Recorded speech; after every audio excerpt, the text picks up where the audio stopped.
nothing. They now remain in the same lurch as last year. So here's what Aaron Rodgers had to say before the deadline. I'm not going to get into those conversations. Again, I'm just going to reiterate what I've said and continue to say is that I clearly understand my role and my place on this team, and that's my focus. Freddie, are the Packers the biggest deadline losers, would you say?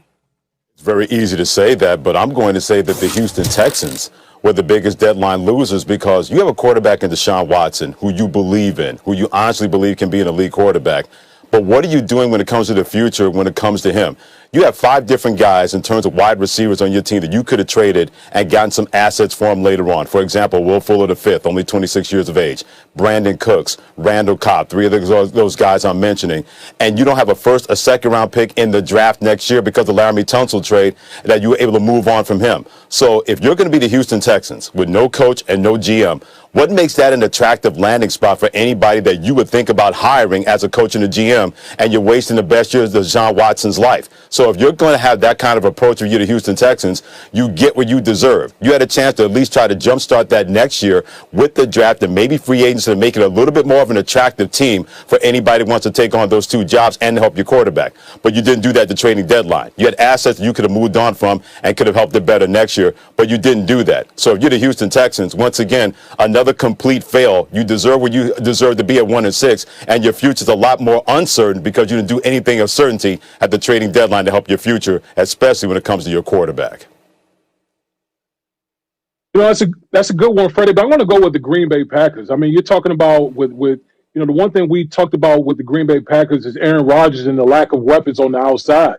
You know, when you just look at the Green Bay Packers in its totality, they've gone from Brett Favre to Aaron Rodgers, and they only have Aaron Rodgers only have 1 championship. Most people think that that's just underperforming by the organization, and a lot of people will say, well, why don't we get Aaron Rodgers more weapons? Okay, Davante Adams is one of the best wide receivers in the National Football League, but when you look at the weapons behind him, the next guy is Alan Lazard. He's missed the past 4 games. A lot of these young guys, the Green Bay Packers are still waiting on, to really complement Davante Adams. So when you look at the Green Bay Packers, they had an opportunity yesterday to go out and get another big play wide receiver, maybe a guy like Will Fuller who could have complemented Davante Adams and really added something to that Green Bay Packers offense. We know they like to run the ball, but Aaron Rodgers on the back 9 of his career, what better way to help your first ballot Hall of Fame quarterback than adding another piece on the outside to really help that offense even more?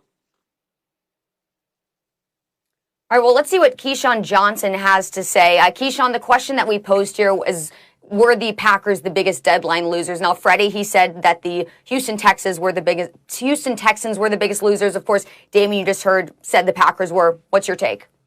You know, I don't think that Green Bay is, and I understand what everybody is kind of not necessarily up in arms, but I understand where people are coming from in terms of wasting Aaron Rodgers' time in Green Bay. But here's what I would say. Aaron Rodgers has plenty of time left. He could play well into his 40s if he could stay healthy and still be productive as he has ever been. When you look at the Houston Texans, for instance, in Will Fuller's situation, because that's the name that's been out there with everyone looking to trade him, the deadline's passed, the deal didn't get done. But Will Fuller's on an expiring contract. This isn't the NBA. If you're going to take a guy like that and put him in Green Bay, you got to take into consideration Davante Adams is sitting there with 1 year left on his contract as well. How much money does Davante Adams deserve, and how much money does Davante Adams want? If you bring in Will Fuller and you pay him, guess what? You now got to make me, as Davante Adams, one of the top paid wide receivers in the National Football League. So do you want to tie up a potential $35 million or so into 2 wide receivers? Or are you saying that I'm going to give up a second-round pick, for instance, hypothetically speaking? I don't know the number. I mean, I don't know the pick that the Houston Texans were looking for him, but let's just assume it was a 2. Are you willing to give up a second-round pick, a pick that you used in the past to get Jordy Nelson and Davante Adams, to now have a guy for, let's say, 6-7 weeks, giving his history of injuries, and even the fact that you may not even make it as far as you think because you added a wide receiver and you gave up a pick, and now you're going up against a Tampa Bay team or a New Orleans Saints team or Seattle team, and you get bounced in the divisional round. Key, I think the biggest curse for Aaron Rodgers is the fact that anybody you put next to him, and you know this as well as anybody, he makes that team better. He makes those receivers better. Those receivers are able to raise their game better. That's the problem that Green Bay ran into, because they're thinking, as long as we got Aaron Rodgers, we got a chance. We could put anybody out there on bloody stumps, and we got Aaron Rodgers, and we got a chance. And that's the problem with the Green Bay Packers, where they said, well, we as an organization felt that we were not going to be on the same page getting that wide receiver. Well, don't you think Aaron Rodgers, even at this point of his career, where he's a little older but still an elite quarterback, don't you think he is worth to try to find somebody else, if you couldn't make a deal with the Houston Texans, to see who else is out there? They always believe that he is the perfect sanitizer for whatever goes on with their football team, and that's been a problem for Green Bay. You have this great quarterback. I can't even imagine how much better he could have been had you been able to swing another trade to get somebody else to help him with Davante Adams and make Green Bay more of a contender in the NFC. So when we say somebody else, right, we look at who could the somebodies be?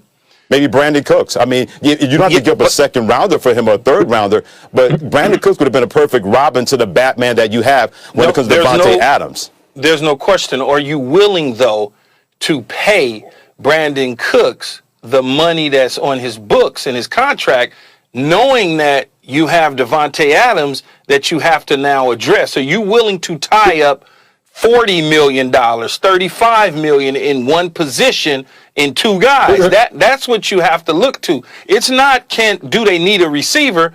Everybody needs a receiver. I mean, let's face it, everybody needs us.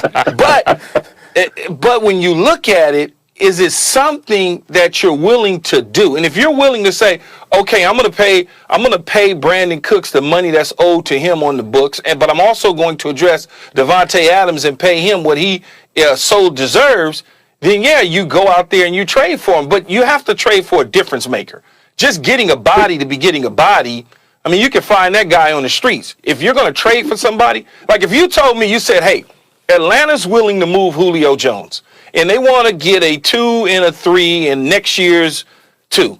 Would you be willing to do that? Absolutely. Yeah, absolutely, I'll be willing to do that with his contract.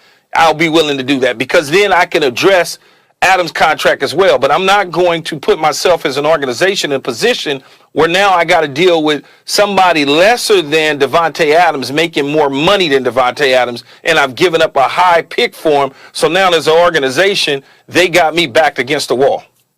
Wait, Key, here's my issue with the Green Bay Packers. This is the team that's notorious about draft and develop. You hear that all the time with the Green Bay Packers. Draft and develop, draft and develop. Okay? Here we are with Aaron Rodgers, one of the greatest, maybe the greatest quarterback of our generation, and all you have is one chip to show for the greatness that we've seen from Aaron Rodgers over the year. To me, that's unacceptable as an organization. And so that's why I don't have a problem trying to flip one of them assets, a draft pick, to bring in another guy. Because when I look at the NFC, who's the dominant team out there? I mean, we a lot of people think, the Tampa Bay Buccaneers might be the most well-rounded team, particularly because of their defense. But you look at the Seattle Seahawks, Russell Wilson is probably the MVP of the league, but the defense stinks. This is a Green Bay Packers team that was in the NFC Championship game last year. Okay, so they're not far away from being in that position again. So that's why I'm sitting here thinking, with Aaron Rodgers as your quarterback, why not invest an asset to bring another guy over there to complement Davante Adams? Because we've been waiting for these young guys at wide receiver to come along, and it really just hasn't happened yet. But you got to remember, though, Woody, what if? You got to always remember when you're talking about from a front office standpoint, what if it doesn't work? There is always the question of what if, but I want to transition now to a team that did add another receiver to their squad. Of course, it's the Tampa Bay Bucks. And ladies and gentlemen, whether or not we are ready for it, the next chapter in the Antonio Brown